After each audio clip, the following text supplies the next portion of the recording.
Frank लीकस की जिंदगी एक कहानी नहीं बल्कि पूरा एक सीजन है और आज हम इस सफर का पहला चैप्टर स्टार्ट कर रहे हैं। फ्रैंक लीकस 9 सितंबर 1930 को नॉर्थ कैरोलिना के सिटी लॉग्रेंज में पैदा हुआ।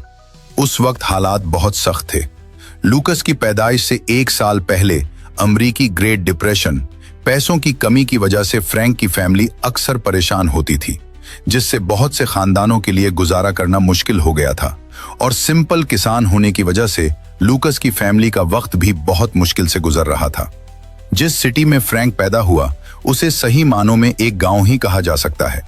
वहां सिर्फ चंद हजार लोग रहते थे, जिनमें आबादी का बड़ा हिस्सा व्हाइट लोगों का था। नॉर्थ कैरोलिना में बहुत ज्यादा स्ट्रांग था, लेकिन लग्रेंज जैसे छोटे सिटी में, जहां शायद सब लोग एक दूसरे को देखकर पहचानते थे और उसका असर जरूर पड़ता था। लेकिन लुक्स के मुताबिक इन्हीं सालों में एक ऐसा इंसिडेंट हुआ जिसने उसकी बाकी जिंदगी को पूरी तरीके से बदल दिया। नन्हे फ्रैंक की आंखों के सामने उसके पसंदीदा कजन को लोकल क्लान के लोगों ने मार दिया। उनका कहना, ये उसने व्हाइट लड़की की तरफ गंदी नजरों से क्यों देखा। गुस्से में भरे सुबह ही उस पर पहुंच गए जहां लुक्स अपनी फैमिली के साथ रहता था। उन लोगों ने 12 साला लड़के को बांधा और फिर शॉट गन से उसके सर में गोली मार दी। लुक्स ने यह कहानी खुद उसी तरह सुनाई।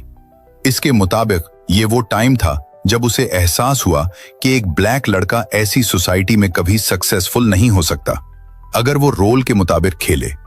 मगर रिसेंटली रिसर्चर रॉन चिप्सियोक ने नॉर्थ कैरोलिना के आर्काइव्स विजिट किए और उन केसेस को देखा जहां लोकल क्लान के क्राइम्स शामिल थे। उन्हें कोई भी ऐसी डॉक्यूमेंट नहीं मिली जिसमें कि कत्लेआम का जिक्र हो। मजीद 1926 से 1941 तक स्टेट में लंचिंग, पब्लिक वायलेंस से मर्डर का कोई रिकॉर्ड मौजूद नहीं है। फ्रैंक ने लिखा कि उसका बाप जस्टिस की तलाश में लोकल पुलिस ऑफिसर के पास गया, लेकिन उसने उसकी बात तक नहीं सुनी, बल्कि ये कहा कि अगर उसने उसे दोबारा तंग करने की जुर्रत की तो वो जेल जाएगा। लुक्स सीनियर गुस्से में घर वापस आया और अपनी फैमिली से वादा किया कि वो उस पुलिस ऑफिसर से इस बेइज्जती का बदला जरूर लेगा। फ्रैंक ने यह नहीं बताया कि कैसे, लेकिन ऑफिसर को यह पता चल गया कि उसके बाप ने क्या कहा था कि मैं इस ऑफिसर से बदला जरूर लूंगा। कुछ दिन बाद ऑफिसर लुक्स के घर आया और उसने उससे सवाल किया कि जो तुमने अपनी फैमिली को कहा वही बात मेरे सामने भी कहो। लेकिन थोड़ी देर बातचीत करने के बाद उनके बीच में लड़ाई शुरू हो गई। लड़ाई के बीच में ऑफिसर अपनी कार से शॉटगन निकालने के लिए डायरेक्ट भागा, लेकिन उससे पहले कि वो कुछ कर पाता, फ्रैंक के बाप ने उसे गोली मार दी। लुक्स की याददाश्त के मुताबिक ऑफिसर को अपनी कार में वो भागने की कोशिश कर रहा था, उससे पहले शॉटगन की गोली उसके कमर के नीचे एक साइड पर लग गई। उसके बाद डायरेक्ट समझ आया कि पुलिस के साथ लड़ाई करना कभी भी अच्छा रिजल्ट नहीं होता और अगर उनकी जान लेने की कोशिश की जाए तो फिर उसका एंड और भी खतरनाक होता है। वो अपनी फैमिली छोड़कर भाग गया। खुलेआम रहना उसके लिए खतरनाक था। वो बहुत टाइम जंगलों या अकेले जगहों में रहने लगा जहां दूर दूर तक कोई नजर नहीं आता हो। वो सिर्फ कभी कभार चोरी छुपे अपने घर आता। लूक सीनियर कभी कभार शिकार किया हुआ जानवर घर लाता जो वो जंगल में मारने में वो सक्सेस होता, लेकिन उसका लाया हुआ खाना पूरी फैमिली के लिए काफी नहीं था। लूक्स फैमिली जिंदगी की मजबूरियों ने उसके हाथ बांध दिए और वो अपनी फैमिली की हेल्प करने की कोशिश में फ्रैंक जूनियर ने चोरी करना शुरू कर दी। इसका टारगेट अक्सर करीबी फार्मों से मुर्गियां और अंडे होते थे, लेकिन लूक्स के मुताबिक एक बार उसने एक पूरा सूर भी चोरी किया था। धीरे धीरे छोटी छोटी चोरियों से फ्रैंक जल्द ही डकैती की तरफ ट्रांसफर हो गया। 9 साल की उम्र में वो एक लोकल हाउस बाहर ड्रग्स या शराब के नशे में वो लोगों के आने का इंतजार करता था, जिन जैसे उसको मौका मिलता वो अपनी 20 बॉल के बैट से हमला करता। छोटे फ्रैंक को अंडे चोरी करने के कंपटीशन में इस तरह की पैसे कमाना ज्यादा पसंद आया। पहले ही टारगेट पर हमले से उसे पूरे $10 मिले। इस प्राइस से उसकी फैमिली ने कई महीनों तक उनका गुजारा हुआ। कुछ साल बाद फ्रैंक वाकई समझदार हो गया और उसने एक और बड़ा हाथ मारा। वो एक लोकल स्टोर से $400 चुराने में कामयाब हो गया। 13 साला लड़के को हुआ कि इतनी बड़ी चोरी करने पर वो वाकई वांटेड क्रिमिनल बन जाएगा और इसलिए उसने अपनी फैमिली का सिटी छोड़ने का फैसला किया। अपनी फैमिली को $200 देकर लूक्स केंटकी के लिए चला गया। लेकिन वो कभी अपनी मंजिल तक नहीं पहुंच सका। केंटकी जाने वाली बस ने अचानक से नॉक्सविल, टेनेसी में 1 घंटे के लिए ब्रेक ले लिया। 13 साला फ्रैंक ने पैदल चलने का डिसीजन लिया। बस स्टेशन से कुछ दूर पर उसने लड़कों को आपस में क्रैप्स खेलते हुए देखा। फ्रैंक इस खेल से पहले ही सब कुछ पता था। उसने नॉर्थ कैरोलिना में अपने घर के पास लड़कों को देख देख कर उसको सीख लिया था। फ्रैंक ने उनमें शामिल होने का फैसला किया, सिर्फ $1 दांव पर लगाकर। लूक्स पूरा बैंक लौटना चाहता था, मतलब उसका यह सोचना था, मुझे यहां से ज्यादा पैसे लेके जाने हैं। आधे घंटे बाद वो जीतने भी लगा था, मगर हारने वालों ने उसे जाने नहीं दिया।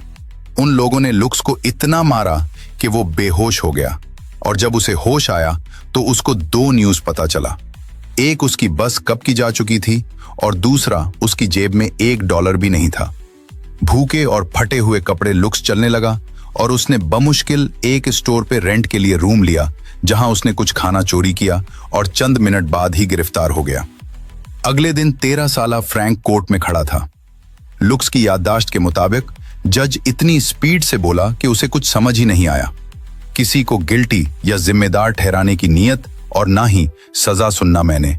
और कितनी टाइम के लिए जज ने लुक्स को रिफॉर्मेटरी लेबर के लिए भेज दिया। गर्मी और कांटे भरी जगह में वो और कुछ ब्लैक मर्दों को लेके साथ मिलकर खड्डे खोदे और रास्ते बनाते रहे, लेकिन लुक्स वहां ज्यादा देर नहीं रहा। जमी रेड नाम का एक गार्ड का सुपरवाइजर ब्लैक आदमी ने उसकी हेल्प की। पहले उसने ऑफिसरों को लुक्स की हैंडकफ्स उतारने पर राजी किया, और फिर उसे एक लंबी रस्सी दी। बात यह है कि कैदियों को कभी सुपरवाइजर के बगैर नहीं छोड़ा जाता था, और सिर्फ एक ही टाइम होता था जब उन्हें अकेला छोड़ा जाता, जब वो वॉशरूम के लिए जाते थे। कैदी रस्सी का एक सरा अपने हाथ से बांधकर दूसरा सरा ऑफिसर को दे देता। रस्सी ज्यादा लंबी नहीं थी, इसलिए भागना मुश्किल था, लेकिन फ्रैंक के पास अपना प्लान था। रस्सी का सरा वार्डन के हाथ में देकर लुक्स काफी दूर तक निकलने में कामयाब हो गया। एक वक्त पर वार्डन ने देखा कि फ्रैंक बहुत दूर है और घोड़े पर उसके पीछे भागा, लेकिन फ्रैंक की किस्मत अच्छी थी और वो अपने पीछा करने वालों से बचकर भागने में कामयाब हो गया। फ्रैंक कुछ टाइम भटकता रहा। 1943 के मौसम खिजां, मतलब ऑटम/फॉल के आखिर में वो बिल आखिर लेक्सिंगटन सिटी में सेटल होने में सक्सेसफुल हो गया। लुक्स की अपनी यादों के मुताबिक, अपनी मतलब जाहिरी शख्सियत की बदौलत वो एक बेवा को उसने इमकड़ लिया, लेकिन वो अपनी उम्र से काफी बड़ा लगता था और कुछ टाइम बाद उसके ही घर में रहा। फिर उसकी हेल्प से वो लोकल फैक्ट्रियों में से एक में नौकरी हासिल करने में कामयाब हो गया। वहां एक औरत ने दोबारा उसकी जिंदगी में किया। फ्रैंक का बिजनेस था कि मैं बॉस की बेटी को इम्प्रेस करूं। कुछ टाइम उसने इम्प्रेस्ड भी किया, जो कि उसके लिए आसान बात थी, लेकिन लोकल वर्कर्स में से एक, जो कि बॉस की बेटी से मोहब्बत करता था, उसने फ्रैंक को ब्लैकमेल करना शुरू कर दिया और धमकी दी कि वो लड़की के बाप को उनके रिलेशनशिप के बारे में बता देगा। और इसका नतीजा ये हुआ कि लुक्स को दोबारा भागना पड़ा। लुक्स ने फैक्ट्री के कैश रजिस्टर से कुछ $100 चुराए और हमेशा के लिए साउथ ऑफ अमेरिका को छोड़ने का फैसला किया। इसका रास्ता न्यूयॉर्क की तरफ था। बचपन में भी फ्रैंक ने सुना था कि न्यूयॉर्क सिटी एक ऐसी जगह है जहां हजारों ब्लैक लोग अपनी जिंदगी सुकून और खुशी से गुजार रहे हैं। अब चलते हैं कहानी 1944 के समर के मौसम में, जहां लुक्स फौरन एक पुलिस वाले के पास गया और उससे कहा कि वो तलाश करने की कोशिश कर रहा है कि कलर्ड पीपल कहां रहते हैं। जवाब में पुलिस वाले ने उसे हार्लम में 114 एवेन्यू की बस में बिठा दिया। फ्रैंक के पास कोई पैसे नहीं थे। जो $200 उसने कैश रजिस्टर से चराए थे वो रास्ते में ही खत्म हो गए थे, इसलिए वो अपनी बेसिक चीजों को पूरी करने जा रहा था। पहले रहने के लिए रूम और फिर खाना। आखिरकार वो एक लोकल सिटी चला गया, जहां उसने छोटे से ढाबे से खाना चोरी कर लिया और उसने रात एक अपार्टमेंट बिल्डिंग के बेसमेंट में गुजारी, जहां लोकल्स कोयला जखीरा किया जाता था। लेकिन खैर, अपनी याददाश्तों में फ्रैंक लुक्स ने बार बार उन हालात का रेफरेंस दिया, मतलब जिक्र किया। उसे वहां मजबूरी में महंगे और फर्नीचर वाले घरों में रहना पड़ता था और कभी कभी एक्सपेंसिव अपार्टमेंट्स भी रेंट पर लेता था। ये सब जैसे पोस्टर्स लगते थे, लेकिन ये दिखाते थे कि फ्रैंक ने स्टार्टेड कहां की और अब वो कितनी बुलंदियों पर पहुंच गया। तब से हार्लम ही फ्रैंक लुक्स का घर बन गया।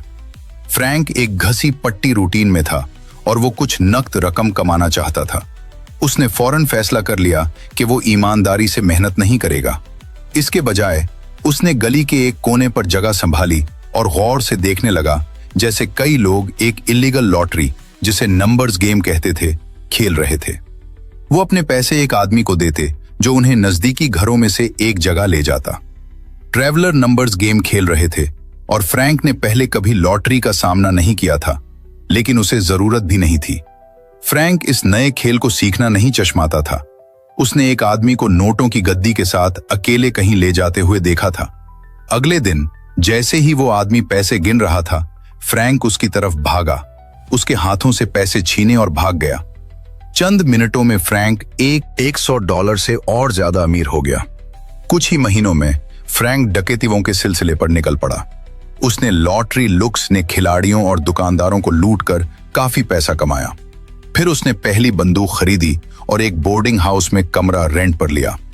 इसी टाइम पे फ्रैंक की मुलाकात फ्लीचर नामी आदमी से हुई, जो लुक्स की तरह नॉर्थ कैरोलिना से था। फ्लीचर ड्रग एडिक्ट था और इसी से फ्रैंक को पहली बार ऐसी ड्रग का उसको पता चला। फ्रैंक को याद है कि जब वो उस नए आदमी से मिला तो उसे बार बार उल्टी जैसा महसूस हो रहा था। फ्लीचर और उसके नशई दोस्तों की संगत की वजह से उन लोगों का सर्कल बहुत ही बीमार और वो सब लोग बहुत परेशान हाल और बेचारे से लगते थे। लेकिन फ्रैंक ने सिर्फ उनकी हालत नहीं देखी।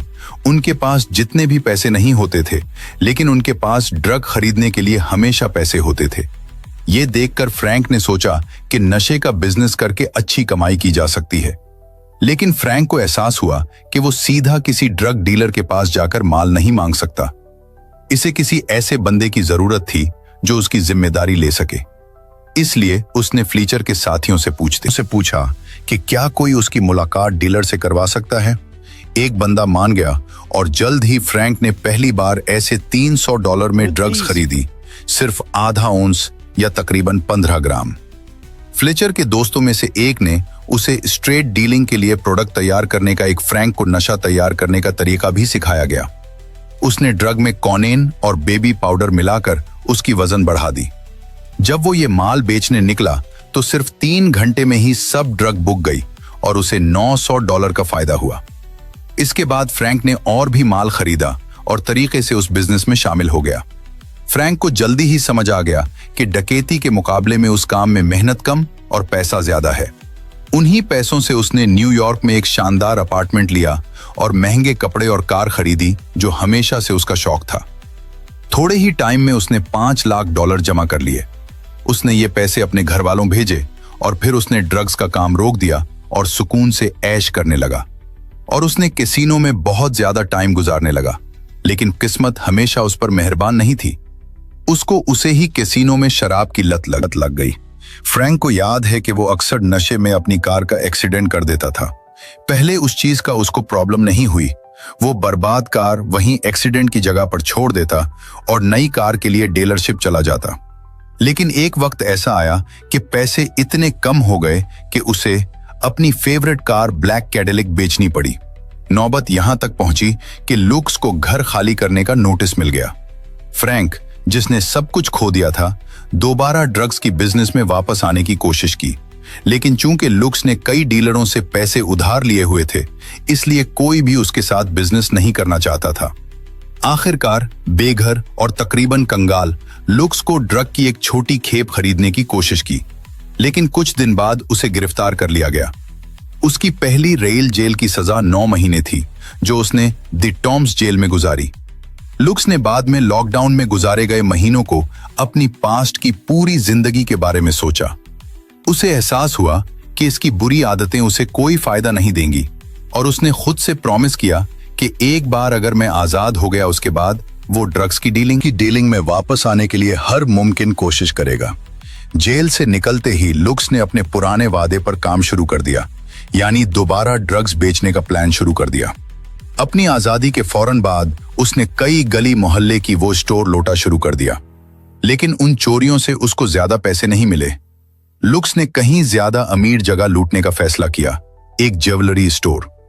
फ्रैंक ने एक अमीर कस्टमर होने का ड्रामा किया और जब सेल्स पर्सन लुक्स को दिखाने के लिए और ज्यादा ज्वेलरी लाया तो लुक्स सब कुछ छीन कर बना खतरे के भाग गया।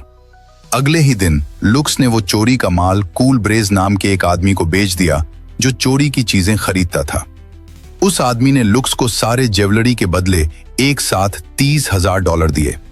अगर लुक्स थोड़ा इंतजार करता तो उसे और ज्यादा पैसे मिल सकते थे, लेकिन उसे पैसों की सख्त जरूरत थी, इसलिए उसने फौरन डील कर लिया।